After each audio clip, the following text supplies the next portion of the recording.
ഇസ്രായേലിലെ ജനങ്ങളുടെ ദുരന്തം ഹമാസ് വിളിച്ചു വരുത്തിയതായിരുന്നു.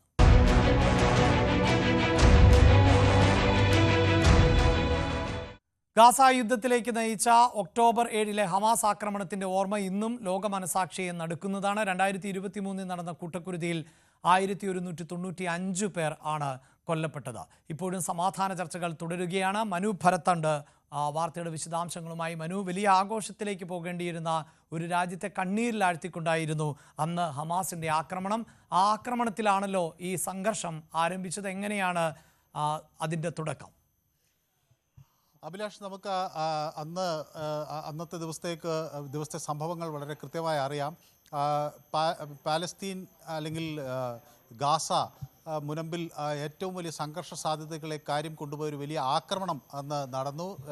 അന്ന് ഇസ്രായേലിനെ സംബന്ധിച്ചിടത്തോളം ഒരു പുണ്യദിനമായിരുന്നു. ഷാബത്തും അതുപോലെ സിംചാറ്റ് ദിനവുമൊക്കെ ഒരുമിച്ച് വരുന്നൊരു ദിവസം. അന്ന് ഇസ്രായേൽ ആഘോഷിക്കുന്നൊരു ദിവസമാണ്. കരമാർഗവും കടൽ മാർഗവും അതുപോലെ പാരാഗ്ലൈഡറിലുമൊക്കെ ആളുകൾ ഇരച്ചു കയറുകയും ഈ ആക്രമണം നടത്തുകയും സുരക്ഷാ ജീവനക്കാരുടെയും അതുപോലെ സൈന്യത്തിൻ്റെയും ഒക്കെ കണ്ണുകൾ വെട്ടിച്ച് ആക്രമണം നടത്തുകയും ചെയ്തു. ഒപ്പം വലിയ തോതിൽ മിസൈൽ റോക്കറ്റ് വിക്ഷേപണം ഒക്കെ ഒരു വശത്തു നിന്ന് നടക്കുകയും ചെയ്തു. അതിനെ തുടർന്നാണ് ഓപ്പറേഷൻ അയൺ സോഡ് ഇസ്രായേൽ ആരംഭിക്കുകയും അത് ഗാസയുടെ പൂർണ്ണമായ നാശത്തിലേക്ക് കാര്യങ്ങളെ കൊണ്ടെത്തിക്കുകയും ചെയ്തിരിക്കുന്നത്.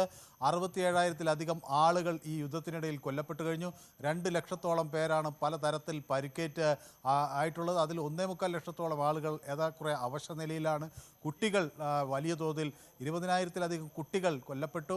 പട്ടിണി കിടന്ന ആളുകൾ മരിച്ചു. അങ്ങനെ ഗാസയുടെ ഒരു പ്രതികരണം എന്ന രീതിയിൽ ഹമാസ് നടത്തിയ ആക്രമണം, ഗാസയ്ക്ക് വേണ്ടി എന്ന രീതിയിൽ ഹമാസ് നടത്തിയ ആക്രമണം ഫലത്തിൽ ഗാസയെ ഒരു നാമാവശേഷമാക്കുന്ന തരത്തിലേക്ക് ഉള്ള ഒരു ദുരന്തം വിളിച്ചു വരുത്തുകയായിരുന്നു.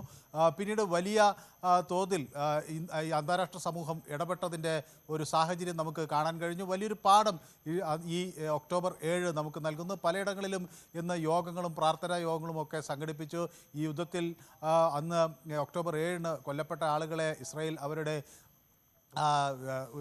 അവർ അനുസ്മരിക്കുകയൊക്കെ ചെയ്തു. വീരചരമം പ്രാപിച്ച ആളുകൾ എന്ന നിലയിൽ 1200ഓളം ആളുകളുടെ പേരുകൾ ഇസ്രായേൽ അങ്ങനെ ഉയർത്തിപ്പിടിക്കുന്നു. അവരുടെ 6000-ഓളം വരുന്ന കുടുംബാംഗങ്ങളെ ഒരു ദുഃഖവലയത്തിൽ 6500ഓളം കുടുംബാംഗങ്ങളുണ്ട് എന്ന് വ്യക്തമാക്കുന്നു.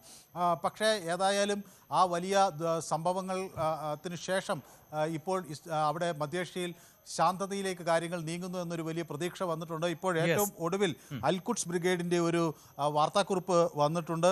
ഇസ്രായേൽ പൂർണ്ണമായും ആ യുദ്ധം അവസാനിപ്പിക്കുകയാണെങ്കിൽ മാത്രമേ ഇസ്രായേൽ പൂർണ്ണമായി യുദ്ധം അവസാനിപ്പിക്കാൻ മാത്രമേ ബന്ദികളെ കൈമാറുള്ളൂ എന്നവർ വ്യക്തമാക്കിയിട്ടുണ്ട്. പാലസ്തീനിയൻ ഇസ്ലാമിക് ജിഹാദ് എന്ന സംഘടനയുടെ സായുധ സംഘമാണ് ഇത്തരത്തിൽ ഒരു കുറിപ്പ് ഇപ്പോൾ പുറത്തിറക്കിയിട്ടുള്ളത്. യെസ്, എന്തായാലും നിലവിൽ മനു ഭരത്ത് ചേർത്ത് വയ്ക്കുന്നതാണ് ഇതുമായി ബന്ധപ്പെട്ട ഏറ്റവും പുതിയ റിപ്പോർട്ട് എന്ന് തന്നെ പറയാൻ സാധിക്കുന്നത്. കാരണം ശുഭപ്രതീക്ഷയോടുകൂടി ഇക്കാര്യങ്ങൾ നോക്കിക്കാണുകയാണ് ചർച്ച. അതായത് സമാധാന ചർച്ചയുടെ 1ാം ഘട്ടം പൊതുവെ വിജയിച്ചു എന്നുള്ളതാണ് വിലയിരുത്തപ്പെടുന്ന ഒരു സാഹചര്യം.